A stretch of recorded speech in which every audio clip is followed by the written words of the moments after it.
welcome to the Build and Exit podcast. I'm Julie Wilkinson and I'm your host.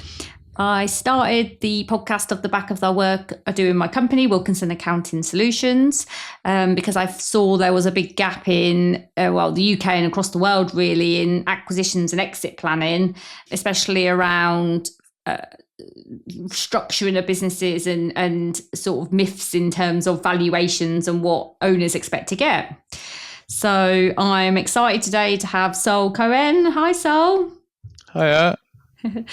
Everyone will love it. So Saul's my partner in crime. He's a senior partner at the Expert Eye, another accounting firm, and similar to me, has been involved in over 100 acquisitions through different stages of the journey. So bits of consultancies, due diligence, and post-integration. So we're here today to talk about financial controls, the real truth behind valuations, adjusted EBITDAs and not, and then also why multiples change, which I think is probably the biggest piece of the pie when it comes down to sort of business structure in our experience of over 200 deals, I suppose, between us. So first of all, I just want to hand over to you and say thank you for coming on the podcast and why you wanted to come on. Yeah, thank you so much for having me on. And to be honest, I think as I said, you know this already, right? I've worked in such a wide range of industries now, and I started up at sort of a big accounting firm doing working with much larger clients, and then moved into the SME world. And the thing that I noticed in the SME world is that there aren't many people. My background actually before I was in sort of acquisitions was in sort of risk and internal audit. And the thing that I noticed really quickly was that actually there aren't many people who get that who understand risk, the concept of how what business risks and how do we manage them in a business, and I think that's something that really stood out. Obviously I've worked with loads of great accountants in particular niches, but something that stood out about you is that you really get that piece. You really understand risk and controls and governance and the importance of it, obviously because of your background is in that as well. And I thought it'd be great to just come on and have a chat and talk through all about risk and why that's really important, because it is, and as you say, it has a massive impact on valuations, doesn't it? Mm-hmm. It certainly does. Yeah, and we're going to have some eye openers today. So if we start at the beginning, my opinion is your valuation is sort of broken down into two. You have your valuation in terms of your EBITDA and profit. I mean, I know some people say maybe you should use a cash flow method or whatever, but ultimately you're valuing historic, how the business has performed historically to ultimately get to a profit of the business. Because in the end, a business has a profit and loss on a balance sheet. That's just fact. Whether it's right is another question, but it does have one. And that's how people are typically valuing what is the value of the business.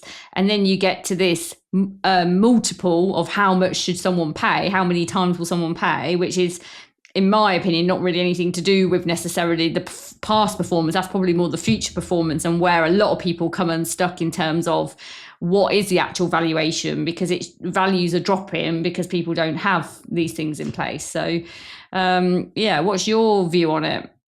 Yeah, so look, my thing on multiples has always been that I absolutely agree with you. I think it's those very two distinct areas, and I love the way you frame it between sort of the the multiple really is dealing with the future. To me, actually, that we're talking about risk, right? So the multiple is really dictated by the risk of the company, right? That's what I always say to my clients, and the lower you can make the risk, the higher your multiple is going to be. And then we've sort of got the EBITDA, which is the first bit. So, and I think that the point of this conversation, we were going to sit and chat and break down those two elements, right? So maybe we'll start with EBITDA and then we move over into the multiples. Mm-hmm. How's that? Yeah, sounds good. So I know that one of the biggest, do you want to do a quick breakdown of EBITDA really. Actually, I don't know if your listeners have already know that. Well, I do bang on about it all the time, so they probably do. But I will say it again. Okay. Everyone thinks I'm like a broken record. So the terminology is earnings before interest, tax, depreciation, and amortization.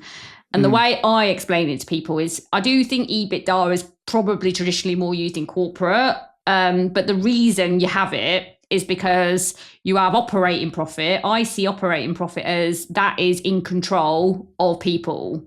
It's in control of management. So day-to-day managers, leaders can control operating profit through their own, accountabilities, their own strategies. EBITDA obviously then can include things like depreciation and interest and amortization, which are more accounting principles and more deemed at top level than they probably are in management, because management don't decide what accounting policies are, and they don't generally decide what loans people get either. Sometimes they do, but not generally. So that's why you have EBITDA and you have operating profit. So the reason people typically you're adjusting between EBITDA to get to your valuation is because most financial statements will incorporate some of those into the numbers. So things like depreciation don't generally get split out in Companies House. If you look at the financial statements, they're in the numbers. So you have to kind of adjust back for the things that aren't, I suppose, able, they're not easily managed by, the managers of the business. That's how I see it. Yeah, it's a really cool spin actually, because you're talking about it being operation, like the operational spin. What's managed by the operational side of the business. I suppose my only addition to that would be that I always look at the stuff that's removed from EBITDA is sort of the accounting magic, if you call it that, right? The stuff that accountants can play around with and change, and it can be different, right? You might have a different depreciation policy between two companies, and if we want to compare the operational performance, exactly as you say, right? You want to look at the decisions of management between the two.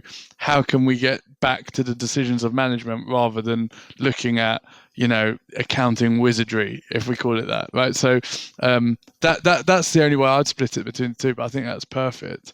And then obviously we've got this thing, adjusted EBITDA, which is it's all fun and games, isn't it? Yeah. And people are starting to go, oh, you can't really use adjusted EBITDA because it's more for corporates. And look, I do get it. I do understand the terminology EBITDA just sounds formal, doesn't it? It sounds corporate. It's just horrific, really, isn't it? Which is why I call it operating profit, because it's effectively the same thing.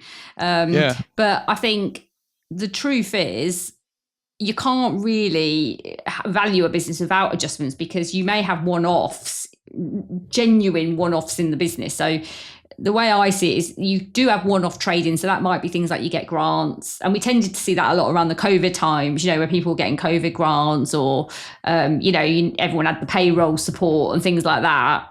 They would have been one-off costs in those years, because they would have been income given, not through trade. So you were given the money, but that doesn't mean your business didn't decline behind it, basically, So therefore that money wouldn't necessarily come again. So you have like the trading one-offs, and then you have these artificial adjustments, which is normally down to how smaller business owners are managing their businesses, which is where the accountants come in. And this comes down to the usual things that people are talking about, how they pay, how they remunerate themselves as a director, and also personal costs and things like that they might be putting through the business. Yeah, because the thing is that I actually think it's interesting that there is this move to stop using adjusted EBITDA, because look, I think if we're honest, you should use a multitude of metrics when you're assessing a business, right? And we all do it naturally. But the thing is, adjusted EBITDA gives us something really powerful, in that it really shows us what the true operating profit of a business is, and as you say, it strips out those one-off costs, strips out all the accounting wizardry, and equally, if a business owner has been taking out more than is needed, or less than is fairly needed to have someone come in and manage that business as a CEO or a managing director, then that should be reflected in the operating profit, right? That's what we want to compare. When there's a business being sold, that's the number that we want. We don't want this inflated or deflated profit figure because the owner's just been taking out £500,000 rather than, in dividends or whatever, right? We want to see what would it actually cost to put in a CEO or a managing director, or whatever, position the owner was filling. What would it actually cost for them to be, running that business, right? And what I find really interesting is this talk of, you can't trust adjusted EBITDA. I mean, the reason I take it back to my corporate days often is because I actually I believe that really owners should be running these day in, month out when they're running the business, because how does anybody price their sales and know what margins they make if they never look at their actual profit? So, if an owner wants to pay themselves by dividends because it's tax effective, although that's a whole nother podcast, whether it's actually tax effective anymore. But anyway, if they want to pay themselves through that means because they've got the profits and it's more tax effective, there's nothing wrong with that. But this is the difference, isn't it, between what you might do for tax and what you will do for business growth. So if you're working in the business and you've got a vital role, then you're paying yourself with dividends and it's never going to the profit and loss.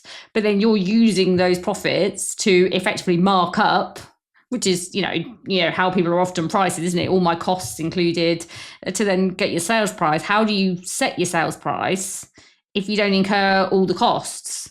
So I find it so where there's a lot of bad press for brokers, obviously there's a lot of trouble. Brokers are overinflating prices. What I've found astonishing over the years since I've had my business is how many people just aren't even tracking it. For yourself, just for your own mindset and your own clarity of what you're actually making. Yeah, and I think that was a big change for me actually as well when I moved into the SME world, and I think it was one of the things that actually triggered me to move was because I was like, the accounting function is such a powerful engine of a well-run business, right? It's so sort of integral. It's almost sort of the connector between the operations and the sales and management, right? It literally it's the function that ties the business really together. And yet, when you go into the SME world, people they don't understand that, and therefore they don't see the value in it, and they don't invest in it in the same way that large corporates do.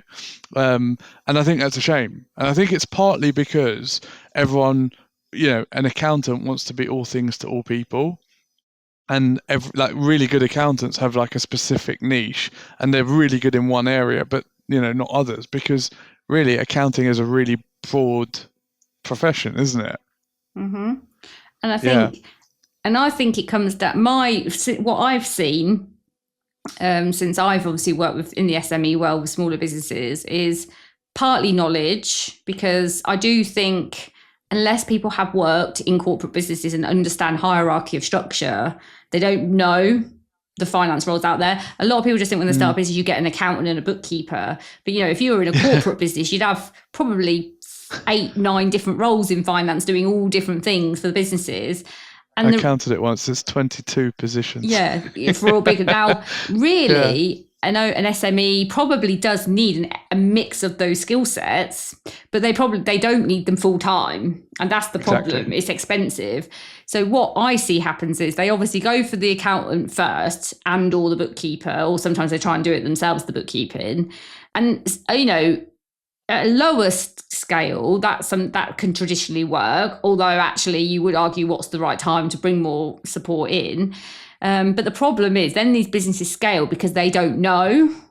So all they know is their accountant saves them tax and they get a set of accounts at the end of the year. They assume that when they get these statements that they're right, because they tend to have good financial literacy. So they don't know how to challenge or interpret the numbers themselves. So they're trusting somebody else.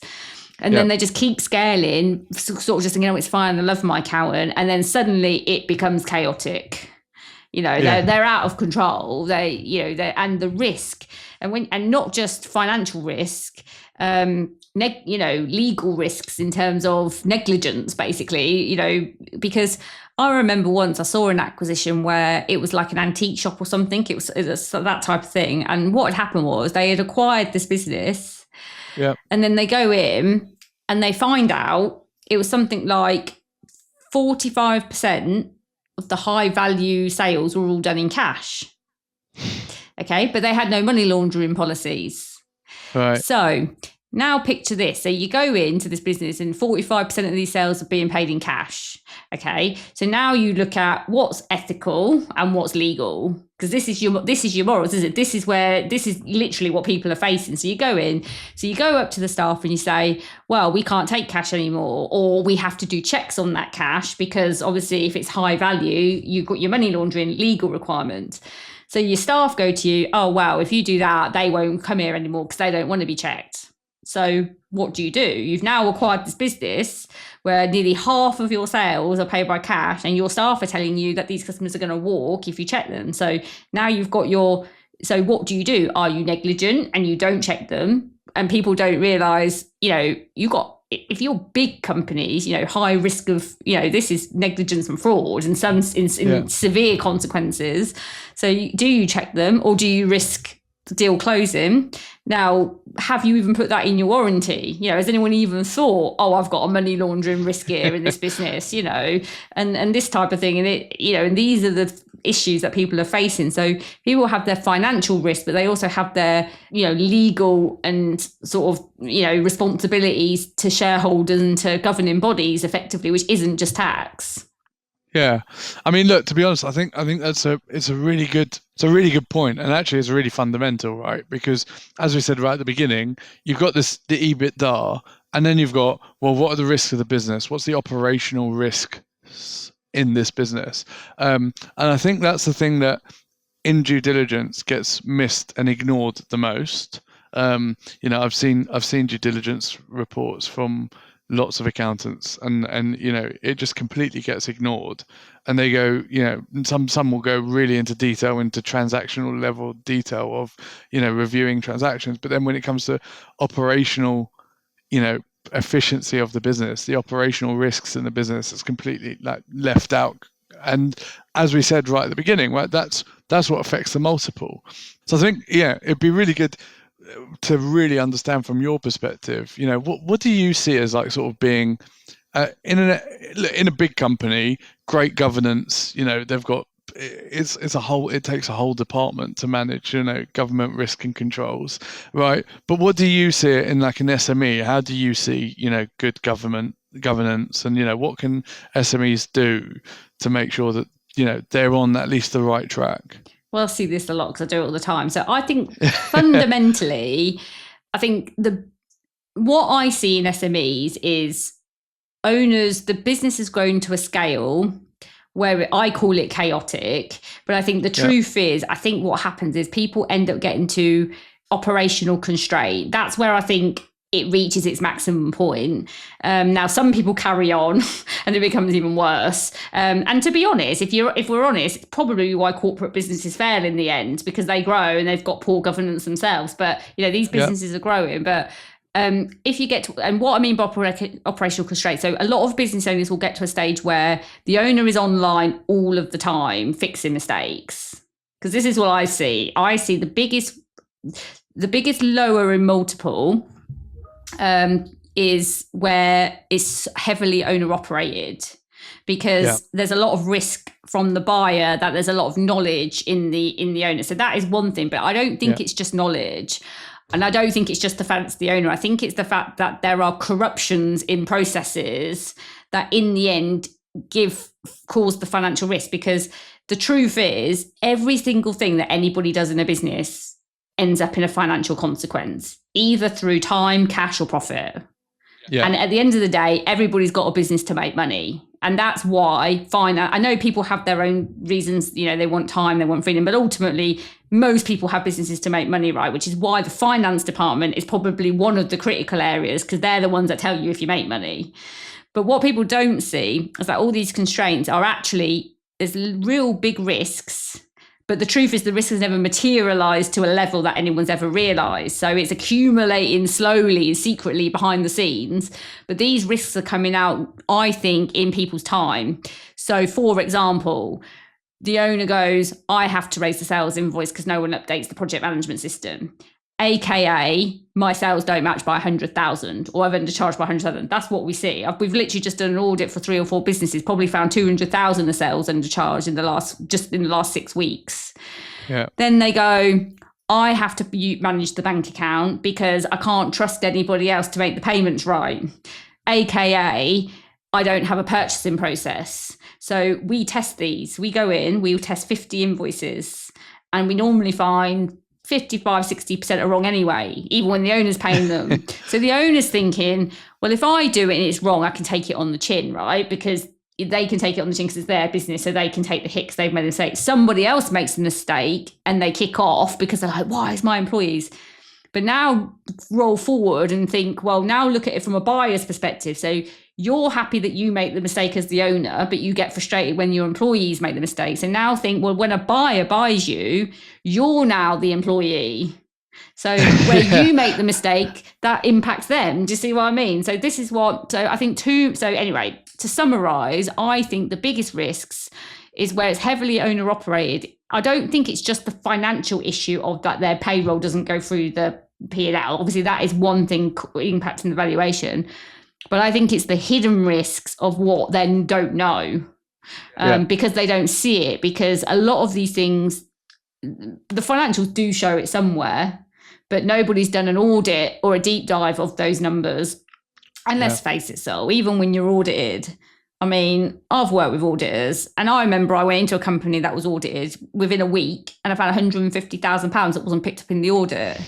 So, just because you're financially audited doesn't mean it picks up every single risk anyway. It's just a formality in terms of you have to now report certain risks to certain stakeholders, isn't it? Yeah, I mean, actually, I remember this because it's an interesting point because I think it's spot on.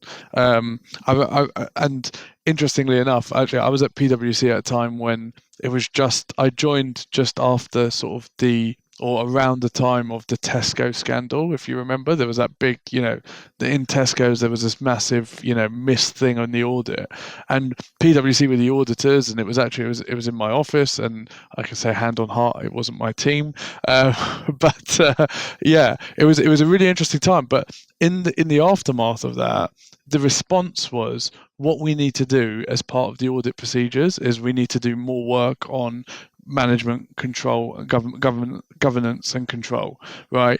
We need to understand what are the risks in the business, not just financial risks, the operational risks, and then how are those managed in the business? And if those business risks aren't managed effectively, in our view, then we need to do more work in those areas. Because as you say, I always say to people, you might find an issue in the business, it might reduce your EBITDA, but it's also going to reduce your multiple, because any time that we find something that affects the profit at the end of the day will be an indication of the underlying thing.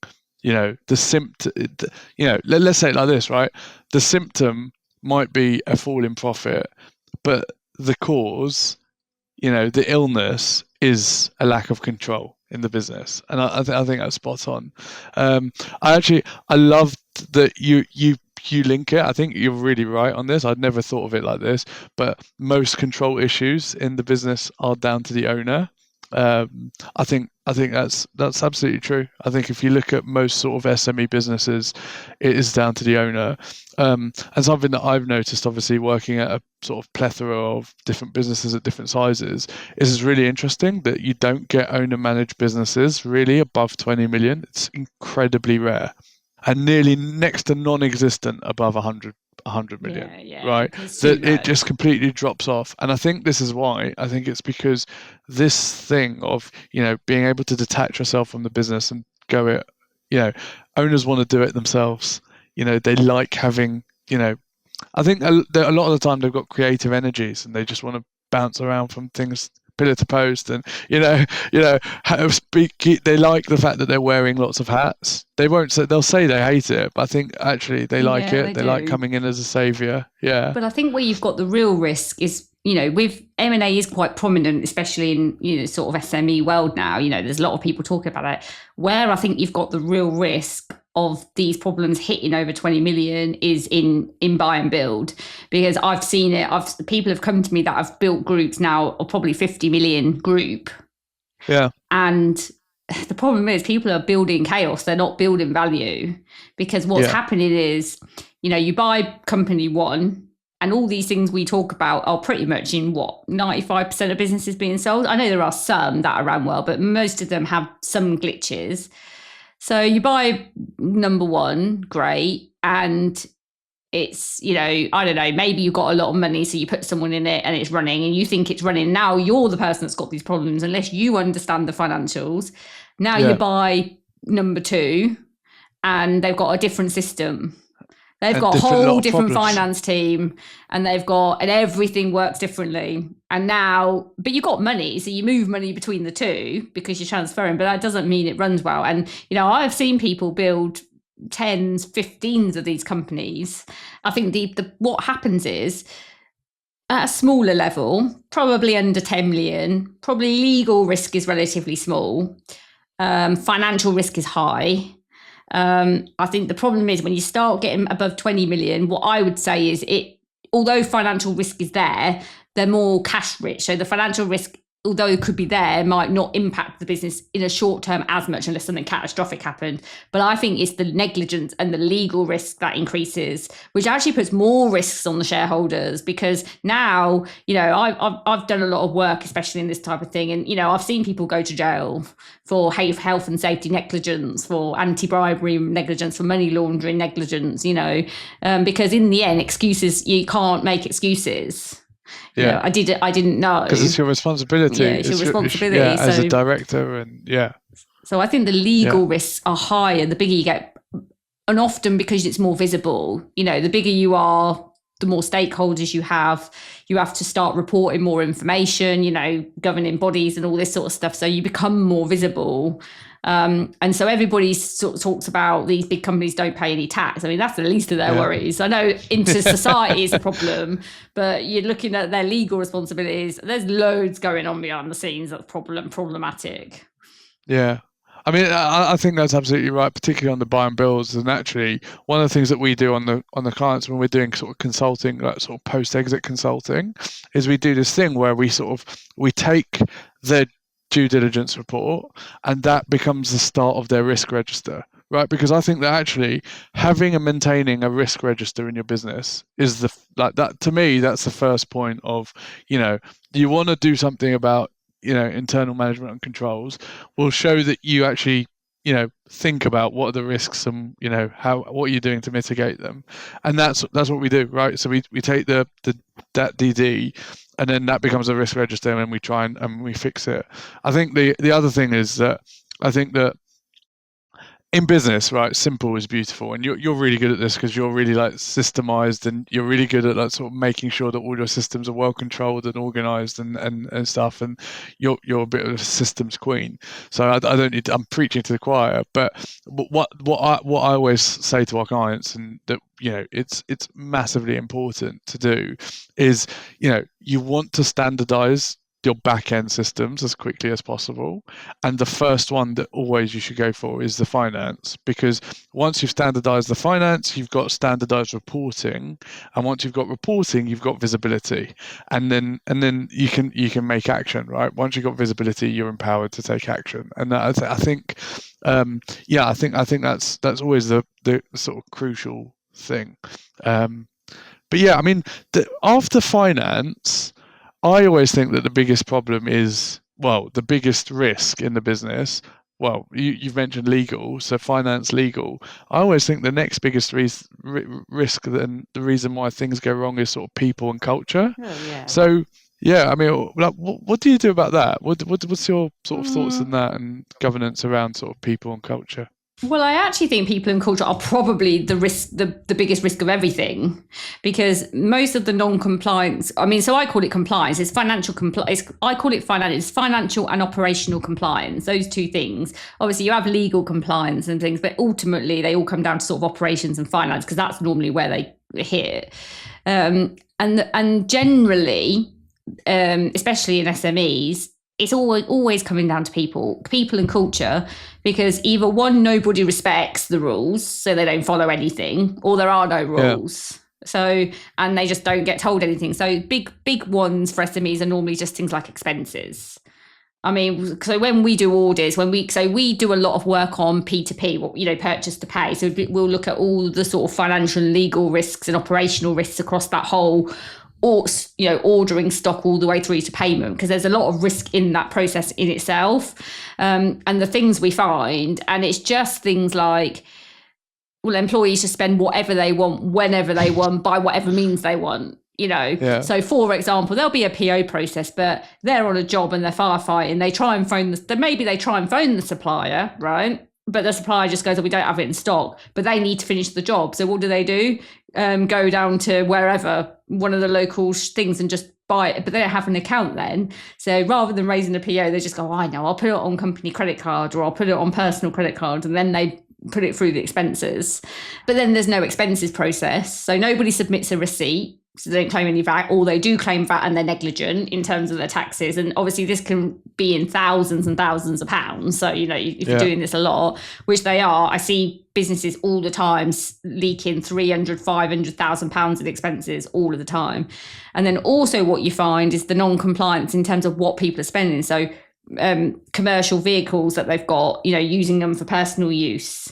Or just people. I see things like people buying cinema tickets and all sorts on their company credit card, because there are no checks. That sort of thing, it can happen at big companies too, though, right? It's not just exclusive to sort of small companies that they have this problem. I've seen it in larger companies as well, right? Well, financial fraud is high. Everybody will say, oh, no, financial fraud is only for corporates. Well, when we help people build this governance function, the one thing we will do is help them set up the finance function. And often that will be an internal senior finance person. So, because I'm talking bigger businesses here, sort of over 5 million plus. And generally they will need some form of financial controller, finance manager, or whatever in-house. So when we interview and we go to market, I've probably, in the last 6 months, interviewed 20 different candidates for different roles, and who have come from other jobs. So, sort of either corporates or bigger businesses. And every single one has witnessed financial fraud internally within 12 months. So that just shows every single one commented. And even some of the people interviewing us, the businesses helping, have sort of said, oh God, I'm a bit worried now, because, things are hard. You've got the recession and people don't generally do high value frauds. So you've got two types of fraud. You've got internal fraud, is someone stealing stock because everyone spends thousands on stock system and no one uses it. Or you've got external fraud from cyber risk and, fraudulent bank details. Now, I started life in purchase ledgers. So 25 years ago, I used to work in corporates in purchase ledgers, like bookkeeping roles. And even back then, we'd get 10 letters a year on headed paper where people were changing bank details, and you'd phone up these supplier to check their change, and it wasn't their details. I'd say we got at least 10 a year, even back 20 odd years ago. So, imagine what it is today with the risks. Yeah, absolutely. And it just, we see it all the time. And I remember I did a sort of secondment in our cyber risk team, and it's just, it's a growing concern. But to be honest with you, I think that actually the internal one is by far the more common, and everyone always thinks it's sort of flipped on their head. I find that, when you talk to people, they're always worried about fraud from outside. No one ever thinks about, the fraud that happens internally, and sometimes it can be literally really small things. I remember seeing someone, he put through a fraudulent sales invoice that was later written off because he wanted to make bonus. It was his personal gain was like £1,500.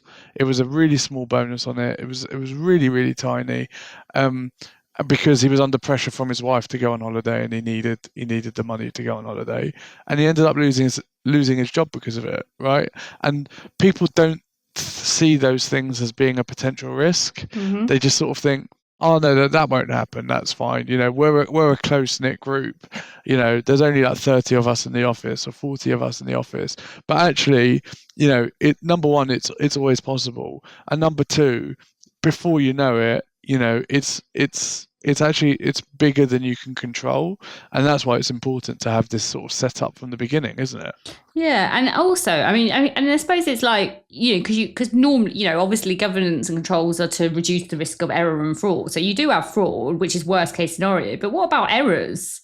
I do. Errors are more than fraud. Fraud is unfortunate, but I think it does happen a lot. I think you're right, and I think it happens in small. Because what is fraud? Nobody checks the stocks, so everyone just steals a bit of stock every now and again. Oh, that happens all the time. But no one can track it because no one uses a stock system properly. And everyone blames the system. So I've seen people spend thousands on stock systems and then nothing works. And they go, oh, the system. And what they do is they go, oh, I need a new system. I'm like, no, you don't need a system. Nobody uses your system. So you need to get people to use the system. And that's the problem. But then you start looking at errors and, sometimes people do it to cover themselves if it's got a poor culture. Even on my podcast on episodes, we've had guests come on where they've found people have nearly been in 5 million of debt and no one knew because someone was hiding invoices in their drawer because they were so scared to go to the owner to tell them that obviously things had backed up and they hadn't spotted it. So, that's big things. What about people ordering the wrong stock? So they've ordered it and then they're like, oh my God, maybe it's 100 grand. And then they think, oh, I've ordered it. So, I know, I just won't book it in. Because it happens. I've seen people ordering from China on the wrong Incoterms. So they're not insured. And I've literally seen the boat sink. I've seen a boat sink on its way and someone has got them not insured because they didn't know their Incoterms. They didn't know where they were insured from. You have all the different X works and delivered duty paid and all that. And literally the boat sank and they lost about £500,000 of stock and they wasn't insured. Wow. And so you've got fraud and then you've got error, haven't you? And then you've got manipulation of errors and that's then driven by culture.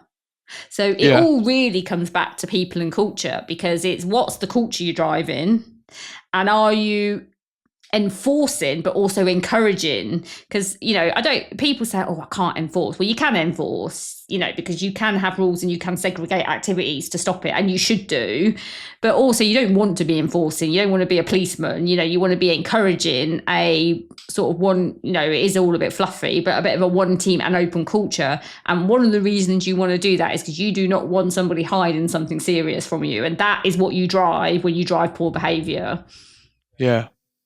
I think it's one of the things of when you have a culture where everyone follows systems and you have systems that make sense and everything has a system and the systems are in place. Well, people are just, as you say, there's a culture of following systems and therefore there is control because well-built systems will have built into them controls that protect you from those risks. And I think that's really important. And the thing is that when you have that kind of a business and as you say, there's good systems, there's good culture and whatever, how much more valuable is that, right? How much more attractive is that to a buyer? When people come to do it, and do you not think people would pay more for that? The multiple increases. Oh yeah. We see it all the time. Multiples will increase, like sometimes double, and it's a big number, isn't it? And more. Literally, if you were well set up, you'd be. I think 3 to 5 times higher in multiples because you would be really sought after, especially from sort of bigger PEs. The right size, absolutely. Yeah. It's interesting about systems because do they always work though? So one of the things that I see, and I'm not against systems, I use systems and I use AI, okay? I think it's brilliant. But the one thing I think happens is people they get excited by snazzy systems. So what they do is they think the system gets rid of people and they think the system will then fix all the problems. And actually, often, if there's no control over the system, I actually see the system makes it worse because the amount of people I see with these fancy dashboards, I've got sales, I've got margin. They have these board meetings and they're all discussing their strategy on the board meetings. And then you go and reconcile the back end and you got £1 million worth of variance. And you're like, well, how are you driving any strategies? And it's all these systems with no control over the system that's doing it. No, I absolutely agree. When I'm talking about systems, I'm talking about sort of processes. Right? I'm talking about people systems. Yeah. No, absolutely agree. You know, a tech system will make the situation worse if you don't have, as you said before, right? If you don't have the right culture and the right process to follow, then and you put tech in on that, as you say, you've just given people a scapegoat to not follow the process. Yeah, absolutely. Because then they just blame the system. Yeah, of course. I've got you doing it now. I mean, look. So I think we've covered quite a lot. But you mentioned something earlier, and I'd love to get your take on it.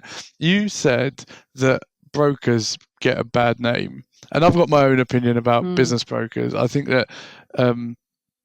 I'll say quickly. I think there are really good business brokers, but that I think that the smaller the business sale, the less likely you are to find them. And I think that most really good business brokers or sales side consultants, you know, they are a high-end product and they normally exist at the higher end of the market.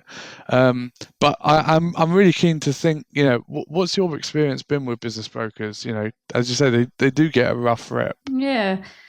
Well, I mean, it's an interesting one because I do, like, I know some really good sales side brokers or advisors, whatever they call themselves. And I have also seen some really dodgy adjustments.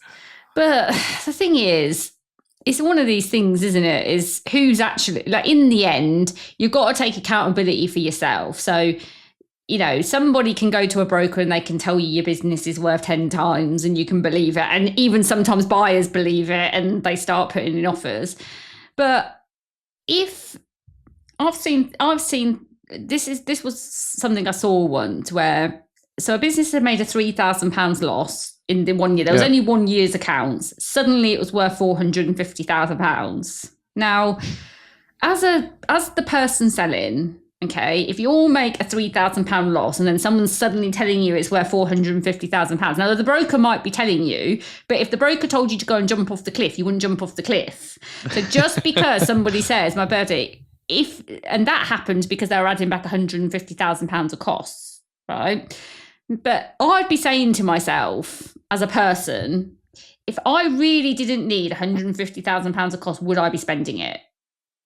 That is the question I'd be asking myself. So you can blame the broker, and the broker is wrong because the broker's probably being a bit unethical because they don't want to lose the sale. Okay. But as the person, if you can't see that if you make a £3,000 loss and your business is suddenly worth £450,000, that there's some form of issue there, then I would be saying you're not ready to sell because it is telling you straight away, nothing's that good to be true. And if they're telling you, you can have about 150,000, the first thing I'd be looking at is, well, why am I spending it? So I just think it's about, you know, we can all go around and blame the brokers, but at the end of the day, if we want it to improve, I do think it starts with the owners, because the only people that are ever going to change the industry are going to be the owners, because the owners have to start challenging the brokers. And the only way you're ever going to challenge a broker is to get more understanding and, you know, realism around where your business is, isn't it? Is actually to take note of where you are and be honest with yourself. That's my view. I think it's a really good point. I think that, it comes down to a really more fundamental problem in that most business owners are not really, they're owner operators rather than, you know, business investors. And I think that mindset shift, it makes a big difference, right? Because when you're an owner operator, you're completely, your mind is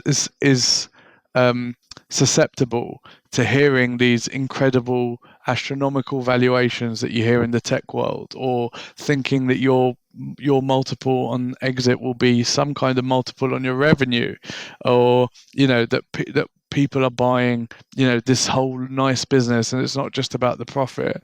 And I think that when you're an investor, you think about your business differently, and you know exactly what it is you're selling, and you say, right, actually I'm not selling a whole business here, I'm selling a particular asset, or I am selling a business, and therefore my business is going to be a multiple of my profit.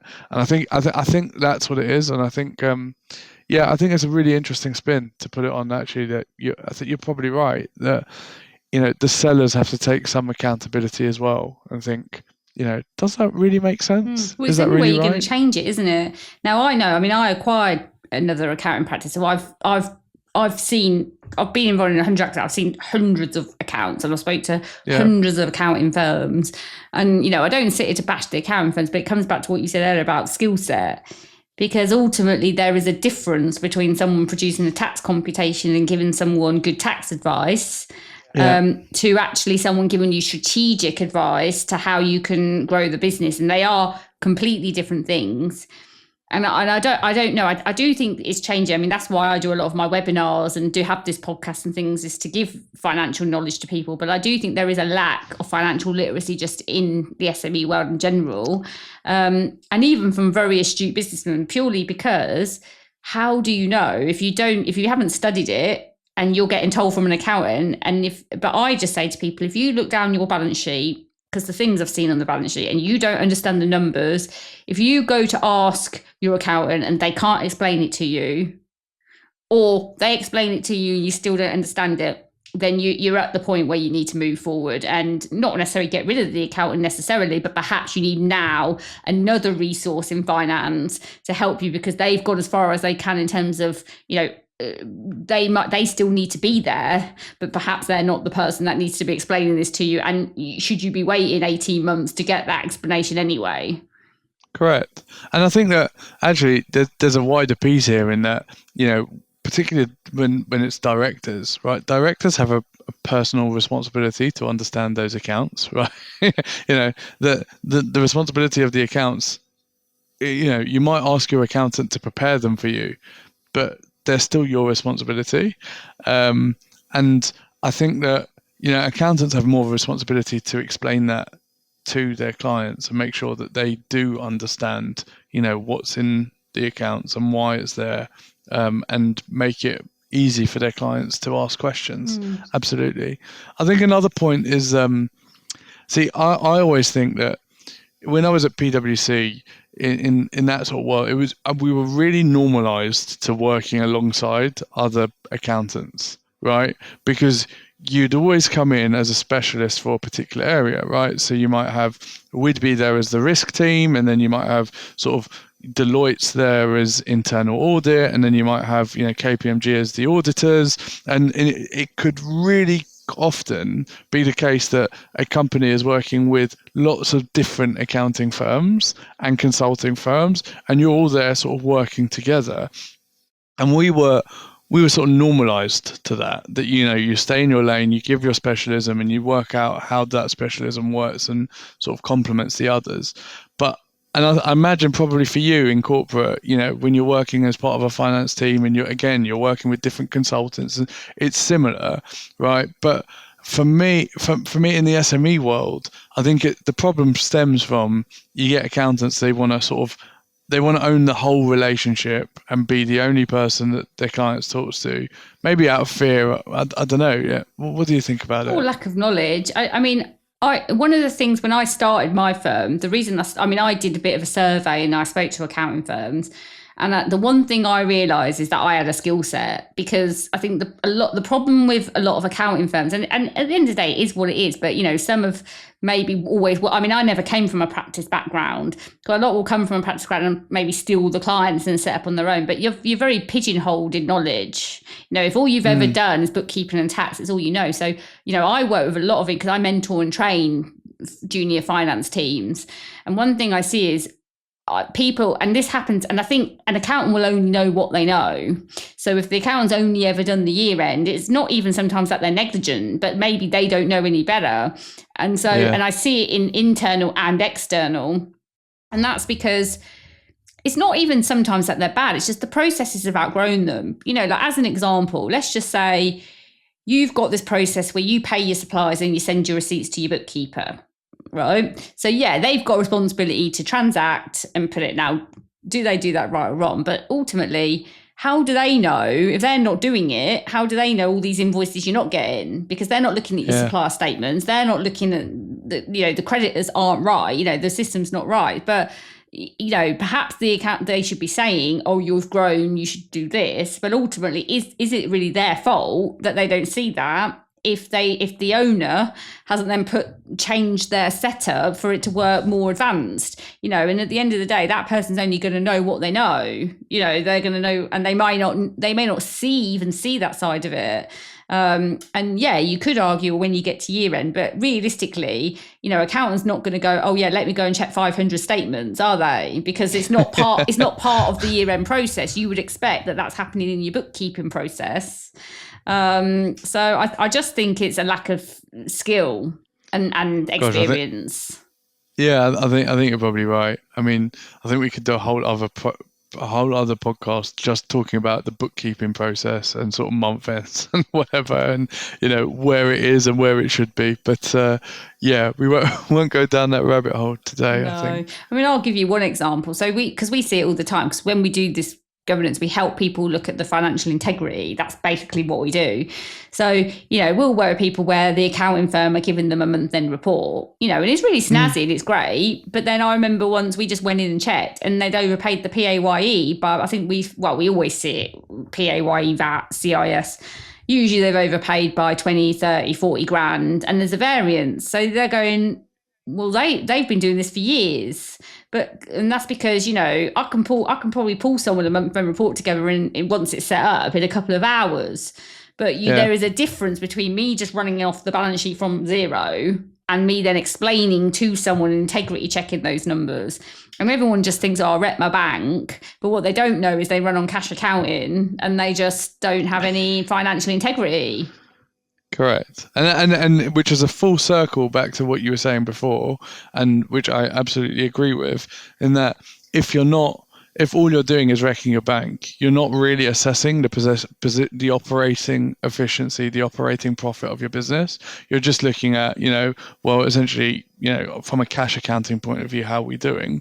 But your real profit, your real operating profit could be miles off that. And I think that's how people get caught out with, oh, we're loss making. We didn't realize we were loss making because they haven't accounted for all the costs. And it happens in small businesses as well. I've seen it. I've seen businesses making maybe over 3 years, they make 50, 60,000 pound profit a year. And then suddenly someone wrecks the balance sheet and finds hundreds of thousands of credit card expenses not going through. But I find the mindset strange. So this actually happened once. So we found once, someone said, I can't afford to pay my tax. So they had this tax on a payment plan. So this was over a cumulative number of years. And anyway, we came and wrecked it, and it turned out there was loads of credit cards missing, expenses. So basically what they had reported as this profit over those last few years, they didn't actually make any profit. So they were like, yeah, I made profit, but it's not, because we all know there's a difference between cash and profit. Anyway, so I then said, I really think you need to get a bookkeeper. And their feedback was, we can't afford a bookkeeper.